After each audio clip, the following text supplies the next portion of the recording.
Welcome to Buckeyes Tomorrow Morning for Friday, March 10th. I'm your host, Tom Orr. The Indiana game is in 176 days. The game against Michigan in 260 days. We are back inside the walls of the Woody Hayes Athletic Center, where Ohio State wrapped up its second practice of the spring on Thursday morning. Buckeyes now headed out for a little spring break. A little rest and relaxation. Who couldn't use a little rest and relaxation? Marc Givler of BuckeyeHuddle.com. I miss spring break. Yeah, it's going to be interesting. It feels like we just start to get into a rhythm here, and then they're gone for a week. But we'll be back at it next week, I guess. Yeah, that's how it goes every year. I think everyone sort of forgets that every year. You get two practices, and then they're gone for a week. And unless it's 2020 again, then they come back afterwards, and you get to see them again. Yes. So we have. Boy, let's hope this is not 2020 part 2.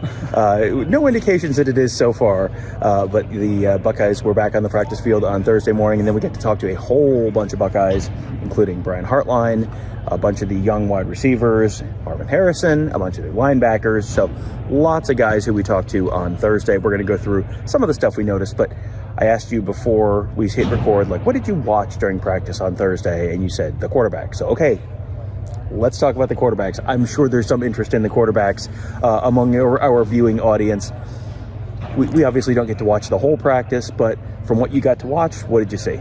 Yeah, I mean, they're throwing it well. I haven't noticed anything off on any of these guys. All the throws that I watched this morning were caught, which is good. We're going against air. Shouldn't have too many balls hitting the ground. So, again, Kyle McCord, his arm strength jumps out to me, but Devin Brown seems to have made some good progress on that front as well. I watched him quite a bit toward the end of his high school career, and he had a good arm, but he's throwing it with some more zip. He's really kind of filled out his frame, and it's going to be an interesting battle. I know they didn't do too much the first two practices. I think as we get to the scrimmaging and everything else here in the next couple of weeks, we're going to obviously find out a lot more, but so far so good.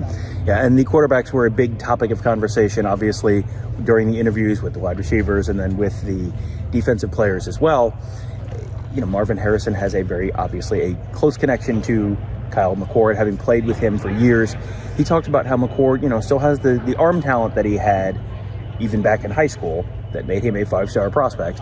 But now he's kind of got the mental half of the game as well, and sort of picking that stuff up and just sort of becoming a more well-rounded quarterback. And that might be one area where it feels like McCord has a little bit of an advantage over Devin Brown, where, number one, probably still a stronger arm, but number two, just another year in this offense, another year in the building, another year in the system. That, for a quarterback, that feels like that makes a big difference. Yeah, I mean, I don't know if there's a position on the field that's more important in terms of getting reps than quarterback. So, this is proven in the NFL draft, the numbers on guys who are multi-year starters versus, guys who have been one-year starters and tried their hand at the NFL. So the same applies here. The more reps you have, and kind of the point I've made with giving Kyle maybe the slight advantage heading into the spring is that, a lot of the guys he's going to be working with when he tries to win the job. So this spring and even in the fall camp are guys he's been throwing to, well, in Marvin's case for many, many years, but even some of these other guys when they were with the twos and Kyle was with the twos the last couple of years, there should be some chemistry there. And, in a quarterback battle that is so tight, any little edge you can get is going to be helpful. And then on the side of Devin Brown, yeah, he's been here one less year, maybe not quite as strong an arm as Kyle McCord, but as you said, he feels like he's closing that gap, certainly, and significantly more mobile. This is a little bit of a situation where Kyle McCord isn't a bad runner and Devin Brown isn't a bad thrower, but one of them has an advantage maybe in one area, one of them has an advantage in another. Steel Chambers, the always entertaining Steel Chambers, as we call him around here, was talking about the quarterbacks, and he said, he chasing both of them, but one in particular, he wasn't sure which one, which then got him. He said he just saw a black jersey. I'm going to put my money on the fact that it was Devin Brown. Faster than he thought. He said it took him a little longer than he expected to catch up to him. Then the fun question is, okay, what is the more important thing for Ohio State? Is it the arm? Is it the legs? And if one is so close, does the other one become the deciding factor? Yeah, I mean, I think that's going to be Devin Brown's path if if we lay this out in a way of, how does Devin Brown win the job? Is if he can even things from a throwing and decision-making perspective, his legs could be a tiebreaker. But as I've kind of said before, I don't view Kyle McCord as a statue, and I don't view Devin Brown as Braxton Miller or Justin Fields in terms of, their electricity in the open field and ability to break off these 80-yard runs. I think Devin is a very good athlete. I think Kyle is a little underrated. Even watching him in high school, he's a willing runner, and I think that is maybe the key distinction when people start talking about, CJ Stroud and he didn't run enough, and I don't think Kyle's issue will be unwilling to run. I think Kyle's issue will be when he does, it's going to be those either QB power, or it's going to be something of, okay, it's 3rd and 5, let me try and take off and get 5, not let me try and take off and get 75. And, we get to watch a very small portion of individual drills, so we're not watching 11 on 11. Obviously, there's no tackling of the quarterbacks. That's why they're wearing the black jerseys during the spring.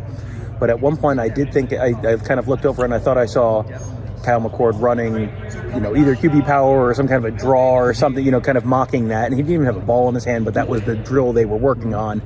So, you at home who are probably wishing that Ohio State ran the quarterback more, early indications from the spring are, I don't know, maybe.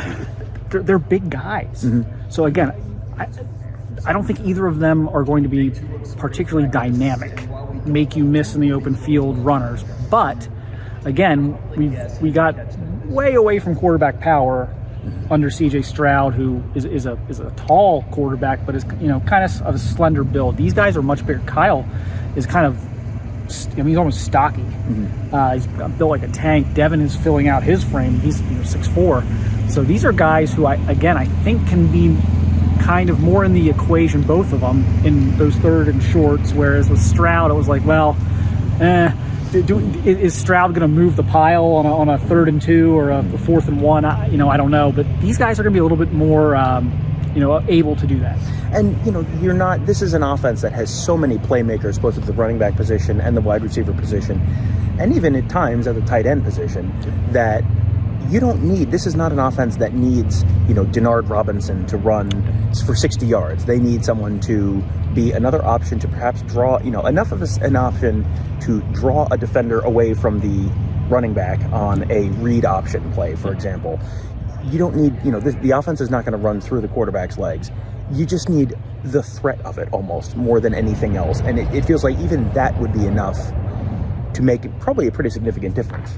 Yeah, I think so. And again, you who knows? I don't know how much man Ohio State's going to see with their receivers, but even those situations where on 3rd and 6, 3rd and 7, teams might go man, and when you're doing that, your defensive backs are turning their back on the play, which opens up running lanes for the quarterback, and so the hope is there that you got a guy. Devin, certainly, I do think, again, I think Kyle is a willing runner. I don't think he's an unwilling runner. I just think he's not as mobile. But guys that are like, okay, it's 3rd and 6. Oh, yeah, I could throw this 50 yards downfield and hope Marvin does Marvin things, or I could just, I can go get 8 yards real quick and no pressure, get out of bounds. Next, reset the downs and keep the drive going. Obviously the quarterback battle, one of the big stories this spring, but one of the other big stories this spring is Brian Hartline taking over the play calling, and a really underrated portion of that is, if Brian Hartline's taking over the play calling and Brian Hartline is maybe kind of running the offense on the whole, maybe that frees up Ryan Day. Ryan Day has kind of talked about wanting to have a little bit more of an overall kind of role with the team. And there was a long stretch during practice where Ryan Day was standing right on the 50-yard line, right behind where we are right now, and watching the defensive backs. And he had his back to the quarterbacks, which how many times have you been in Ohio State practice and seen Ryan Day with his back to the quarterbacks over the years? Not all that one often. Time. Yes, not all that often. Maybe one time counting today. Not very often. So that was a little interesting to me. And then I don't know, did you get to watch any of the defensive backs? I did on Tuesday. Okay. Today was kind of more of a, I was watching QBs and skill, offensive skill, but I've watched the DBs. Jordan Hancock, to me, looks healthy, which is huge. I think he's lost a ton of development time. I think that's not talked about enough when people are kind of getting down on the corners. I think a healthy Jordan Hancock, a healthy offseason, year of development could really get the light switch going there. And the new guy, Davison Igbinosun. Yeah, you say it. Davison Igbinosun, yes, transfer from Ole Miss. Say that 3 times fast. Confused him for Sonny Styles on Tuesday. I'm like, why is Sonny Styles? I thought Sonny Styles had his black stripe off. What's going on? Why does he have a black stripe on his helmet? I was like, oh no, that's Davison. I was like, oh my gosh, he's a big guy. So looks great and running around making plays. I was impressed with his hands on Tuesday. He was making some nice grabs there. We're doing the ball drills, and so it looks like the pieces might be there in the secondary to hopefully see some improvement. Yeah, and just 2 practices in, and so this is definitely exactly where everything's going to be right for that Indiana games. Just write this in ink right now for sure. Maybe not. But Denzel Burke and Jordan Hancock were repping with the first pair of corners, and then was Davison Igbinosun and Jair Brown with the second pair. That's how it's been the first 2 days.